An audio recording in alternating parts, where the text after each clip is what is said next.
ప్రియమిత్రులకు నమస్తే అండి. కష్టే ఫలే. కష్టం చేస్తేనే కదండీ ఫలితం ఉంటుంది. అయితే ఇష్టంగా చేస్తే ఏ పని కష్టంగా ఉండదు కదా!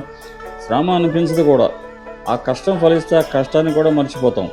కొద్ది రోజుల క్రితం బాల్కనీ గార్డెన్ కోసం కొంచెం కష్టపడితే ఈ రోజున ఆ ఫలితం కనపడుతుంది చూసారా? యెల్లో రోజెస్ వచ్చాయి. మందార పువ్వులు, మిగతా పువ్వులు వస్తున్నాయి. పచ్చిమిరపకాయలు వస్తున్నాయి. గోంగూర పెరుగుతోంది. టొమాటో, వంకాయ లాంటి మొక్కలు, చిక్కుడుపాదు లాంటివి ఇప్పుడిప్పుడే వస్తున్నాయి. ఇంకో విషయం అండి, టబ్లో పెట్టి మెంతికూర, తోటకూర, పాలకూర లాంటి విత్తనాలు వేస్తే అవి మొలకెత్తుతున్నాయి. వీటి కోసం మట్టి, ఎరువు, కోకోపీట్ మిక్స్ చేసి కుండీల్లో, టబ్బుల్లో వేసాం.